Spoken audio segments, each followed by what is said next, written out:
That was loud. Mariners win 3-2.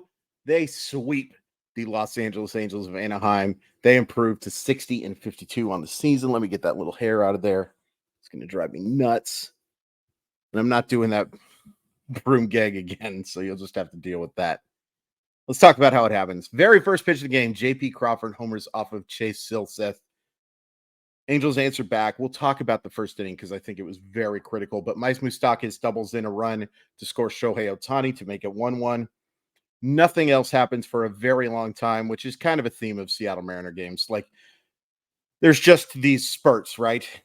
We have how many games have we talked about? Nothing happens for 5 or 6 innings. Here's another one. Teoscar Hernandez absolutely clobbers one of the very few mistakes Chase Silseth makes in the game to make it 2-1. Unfortunately, the Angels answer back 2-2 in the 7th because of a Matt Thaiss homer that he got absolutely all of Trent Thornton. I want to talk about that as well. In the 10th inning, Eugenio Suarez, his streak comes to an end, but he's back at it. Singles home Ty France. Julio Rodriguez gets thrown out at third on a play that was not really Julio's fault. He just slips. And somebody, real quick, I want to talk about this because a buddy of mine was like, why didn't Julio slide? Julio would have been thrown out if he slides. The only reason that play was safe is because he was running hard into the bag. Unfortunately, he slips. Luckily, it doesn't make any mistakes because the Mariners doesn't cost him anyway, I should say, because the Mariners are able to hold the Angels scoreless in the 10th and get the 4-game sweep. Massive, massive victory. You finally get that sweep. We've been waiting for it for so long. That is the first sweep they've had against a team that is not Oakland or Colorado this year. And I can only say one thing. It's the mustache. The 4th of July hat, that was a thing. The Adidas dirty hat, that was a thing for a little bit. But this, even though it's just 2 games, it's clear the mustache is the reason for this. You're welcome. You're absolutely welcome. Are there any real negatives you want to talk about? The Mariners' offense was not good tonight. Rally struggled. Canzone struggled. Ford struggled. Did draw a nice little walk, and so did Rally. Crawford outside of the homer wasn't great. It was not a good offensive effort, but let me just say this first of all. 1, it doesn't really matter because they won. And 2, Silseth was outstanding. He really impressed me. He's impressed me at times in his short little career. He's a nice little pitcher that they have. Would not doubt if he's pitching in the middle of their rotation for a while. He pitched well. And our wonderful Sarah Langs gives us this stat because it leads into our positives. I just got to talk. First of all, I'll give you the stat, but then I got to talk about it. Actually, a couple more negatives. Big shock that this is discombobulated as heck. They always are. First time that 2 rookie starters have struck out 10 batters each since 1906. And that was a 24-inning game. That's impressive. Good for both those guys. They both pitched outstanding. And we'll talk more about Bryce Miller in a second. My main negative here, I did not love how Service used the bullpen. Now, it only ends up costing him 1 run. But I thought using Campbell in that situation was fine. I didn't understand going to Thornton. Really didn't understand. I would have rather had Topa pitch that inning and then Saucedo, and then you go with what you got to go with. But I did not love Thornton in that situation. Now, that was a mistake to me. I like Thornton as a long relief type. I don't love him in the 7th inning of a 2-1 game against good hitters. I didn't like that. And it's one of the things we're just going to have to see because Miller and Wu are not going to get deep into games very often. They're rookie pitchers, and they are pitchers that are going to have more strict pitch count limits and innings limits than others. And that's probably my biggest concern for the team going forward is that 40% of your starts now are made by those guys. 60% of them are made by really good pitchers, which is a good reason to feel good. Good reason to feel good. That works. But that is concerning. That is concerning, is the fact that they're not going to go deep into games. You lost Paul Sewald, who, by the way, blew a save today. Don't like seeing that. even if it's, against somebody else. This is going to put some strain on your bullpen, and I don't love Thornton as a high leverage reliever. Of course, tonight, you didn't have Brash available, you didn't have Munoz available, so you had to get creative. I would have liked to have seen that creativity used elsewhere and better. And the main reason why I would have liked to seen Bryce Miller pitch another inning is he was ridiculously good tonight. 5 innings, 1 run, that in that first inning, strikes out 10, doesn't walk anybody, gives up the 5 hits, all of them pretty much early. And like I said, I thought that first inning was critical because he did not look good in that first. You have second and third, 1 out. He's given up a bunch of hard contact already, but he's able to get those next 2 outs. I cannot tell you how big that is and how much I think that settled him down. Good for him. The composure he's shown on the mound for a rookie. Look, you can say the same thing for Gilbert. You can say the same thing for Kirby, all these guys. The composure that those guys have shown on the mound as young pitchers is really impressive. And it's a reason to be excited about the short term and the long term. He was outstanding. Campbell was solid. Topa was solid. And Taylor Saucedo was awesome. Awesome. I don't think we've talked enough. I certainly haven't talked enough about how good Taylor Saucedo has been this year. Another guy that nobody wanted. And the Mariners have gotten him and Gabe Spire and Justin Topa and a bunch of other dudes off the reclamation pile and turned them into useful arms. And he was huge today. Getting through that 9th inning and then that 10th inning with the runner on second. Because, folks, I don't know who they turned to after that. We might have seen Tom Murphy pitch today. So to get that run and then to have somebody like Saucedo nail down the save is just awesome and huge. Positives offensively, Julio reaches another 3 times, steals his 27th base. Teoscar Hernandez was awesome, 3 for 4. I believe he had a double and a homer. Great game from him. I thought it was weird that Jose Caballero pinch ran for him, but I don't hate that. Is that pretty much it for the positives offensively? Yeah, but I'm not railing against the offense here because I was so impressed with just what Chase Shilseth did all day. All of those pitches had so much movement. He was getting ahead in counts. Sometimes you got to tip your cap. And it's a lot easier to do that because the Mariners won. Don't get me wrong. If they had lost this game, I might have been lamenting things a little bit more. But they didn't. And they have their sweep, and they look so good. This has been so much fun to watch. I wanted to talk real quick about a tweet I had last night. Most of you don't care.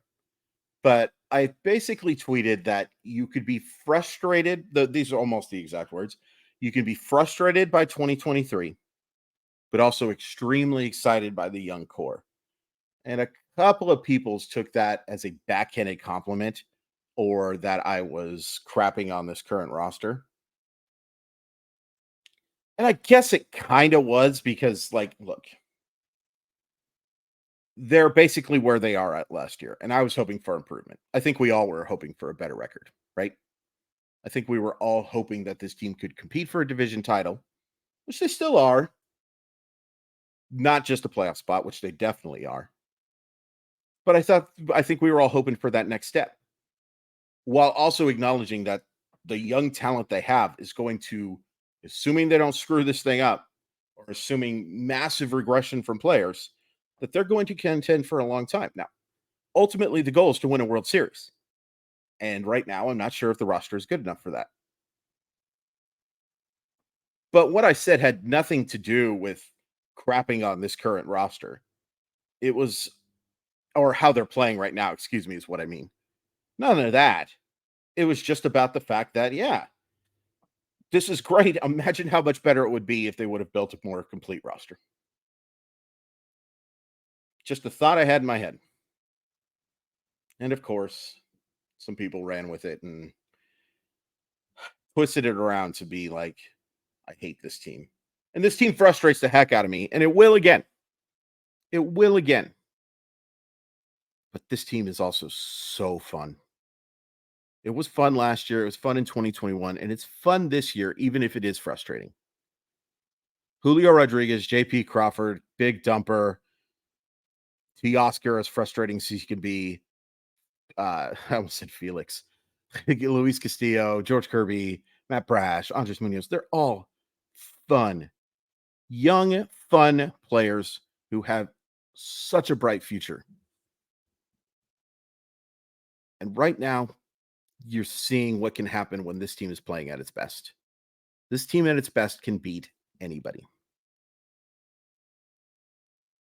Man, such a great win. And another terrific baseball game for the neutral party. How many of these have the Mariners played? The chaos ball is alive and well in Seattle, Washington, folks, or wherever the Seattle, Washington baseball team is playing. Speaking of which, it's going home. It's coming home. Got 2 games against the Padres. They got 3 games against the Orioles with a couple of off days in between, which doesn't suck. It does not stink. The Mariners can use the way that bullpen has been worked. They can use these days off.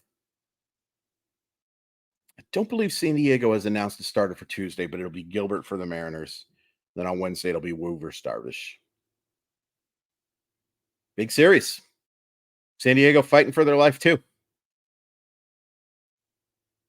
If you live in Seattle, I don't like to tell people how to spend their money. I'd recommend going and checking that one out. Just as something you can say, hey, I got to see Julio Rodriguez. I got to see Fernando Tatis Jr. I got to see Juan Soto. I got to see Dominic Calzone. Okay, that's obviously a little down, but I would absolutely, I'd love to go one of these 2 games. I might try to go one of these 2 games. I don't have anything going on Tuesday or Wednesday. That's not true. Tuesday I have to write an article, but I can get that done early enough. But yeah, I'd recommend it. Go see Baltimore too. The amount of young talent there is incredible. So I mean, we play with the we need to go this and that a lot. But I'm curious what you guys think what they need to do here.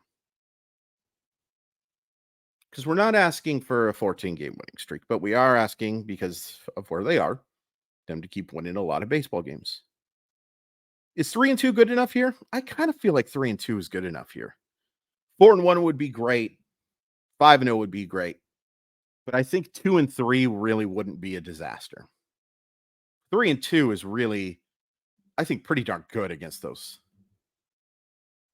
Again, I think that's the first time I've said again in this video. Now, not including that one. We're hoping for more. We want them to win every single game. I'd settle for 110 and 52 at this point, folks. I really would. But I think 3-2 in this situation would be okay. It'd be okay.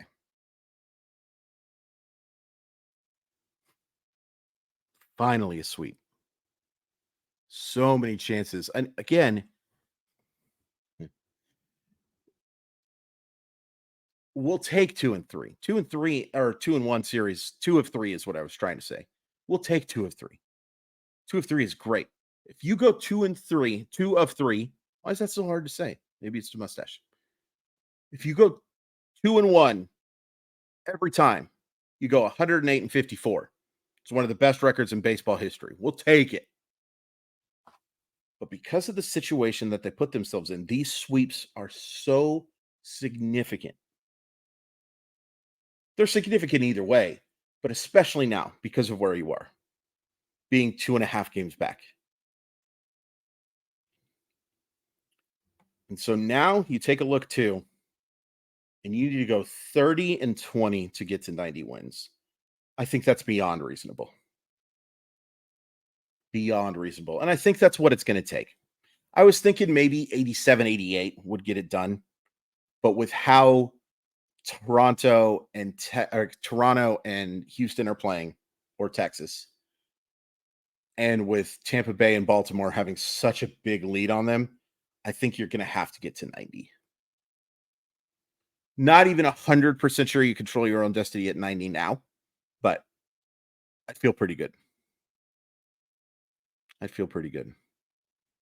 But let's not focus on the future. Let's focus on how good this sweep felt, because it felt darn good. It felt so good, I was willing to go get a broom out of my closet for a prop for a 10-second bit. Not saying something, because I am a lazy man, folks. So impressed with how Miller pitched today. And my main takeaway, I think, was how good Saucedo was. Like, to get those 2 innings of quality baseball in as high of a leverage situation as possible, that's just awesome. Awesome to see. Somebody I'm trusting down the stretch. Now, here's an interesting question for you, and you can leave it in the comments. Who do you trust more right now, Taylor Saucedo or Gabe Spire? I think it's Saucedo. I think I like him better especially against right-handed hitters. If I was power ranking the bullpen right now, I go Munoz, Brash, Topa, and then I think I go Saucedo. Huh. Didn't think I'd be saying that at this point. Oh, so great. So great. And you just see how fired up these guys are. The body language on this team right now. How much proof we have of how much that matters, I don't know. I think it matters more. The more I hear from players and the more I remember 2021, I think it matters an awful lot. It's not the main all. You got to have a talented roster. But I think it is important. And you just look at this team right now, and they are fired up. And I am too. And I think you guys are as well. I can tell because the views on these videos lately have been skyrocketing. And thank you. Thank you. Thank you. Thank you. Oh, it means a lot. You guys are the best. I'm going to try to come out with something on Monday because you guys deserve it. I don't know what it's going to be on.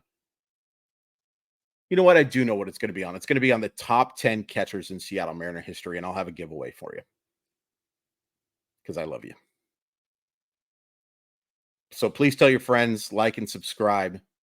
Follow me on Twitter or X or whatever at Crawford_MILB. Sports Sometimes podcast. Please check that out. It's a lot of fun and it's a labor of love. Hoping to be a labor of, labor someday, but gaining in popularity, and I love to see that. And then also the RotoWire Fantasy Baseball podcast. Make sure you check out all the episodes. I host every weekend, but there's lots of really smart people there to help you with your fantasy roster. How sweet it is.